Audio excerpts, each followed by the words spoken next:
मेरे को second wave में कोरोना हुआ। जो सेकंड वेव में मेरे को लॉकडाउन लगा था, I was at home and everybody was at home. उस टाइम में मेरे को थोड़ी सी ब्रीदिंग प्रॉब्लम हुई। My husband got admitted in Max Hospital, Saket, and his treatment has been started. And the doctor, after seeing him, they said कि he is very critical. Once his oxygen saturation started settling down with the treatment and he started showing some sort of improvement, we started looking at his leg and we tried to salvage his leg, but by that time there were some irreversible changes in his leg. For 72 hours, we will keep him on observation. So they started the treatment, and we didn't had any clue, but we could, feel that something went very wrong with his leg. But मेरे पैर में बहुत दर्द हो रहा था। जब मैं वहाँ पे गया था, मेरा पैर बहुत स्टिफ, काफ़ी पेन हो रहा था, मैं पैर रख पा रहा था। Vivek, he was referred to me by our pulmonologist with a very severe problem in his leg with swelling and gangrene. His entire leg from the knee area till his foot was gangrenous, mostly at the back of the calf. जब मेरा operation होने का time आया तो doctor Sunil Chaudhary and doctor Prateek उन्होंने मेरे के पास आए और उन्होंने बोला, विवेक, हम आपका पैर बहुत डैमेज हो गया है, मेरे पैर में थिम्बियोसिस हो गई थी, उसकी वजह से इट गॉट टू गैंग्रीन।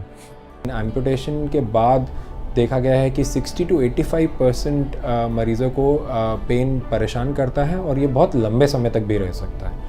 और ये विभिन्न प्रकार के दर्द हो सकते हैं, जैसे कि जो पाँव का हिस्सा काटा गया है वहाँ पे दर्द आना, जिसे हम स्टम्प पेन कहते हैं। जो पाँव का हिस्सा हटा दिया गया है यानी कि नहीं है, उसमें दर्द भी आ सकता है और उसको हम फैंटम लिम्ब पेन कहते हैं।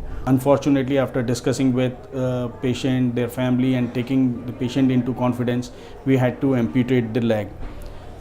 I must say, because of the positive energy of the patient and support of the family, obviously we did what we had to do. His condition improved. Now he is amputated. It is so good. We are so happy to see him.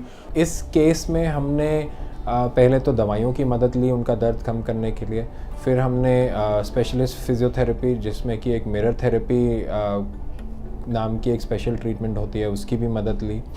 उसके बाद हमने ख़ास तरह की drug infusions का इस्तेमाल किया जो नसों का दर्द कम करती हैं, और इन सब की वजह से हम इनका दर्द अच्छे से कंट्रोल कर पाए।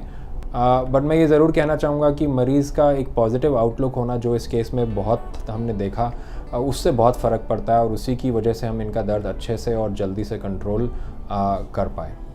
I thank firstly doctor Younis who took me out from the emergency, then Dr. Ashish, he was looking after my respiratory, Dr. Pratik and Dr. Sunil Chaudhary, they did my operation, and post operation Dr. Amod looked after me, and Dr. Vivek, who did my physiotherapy. Thanks to all.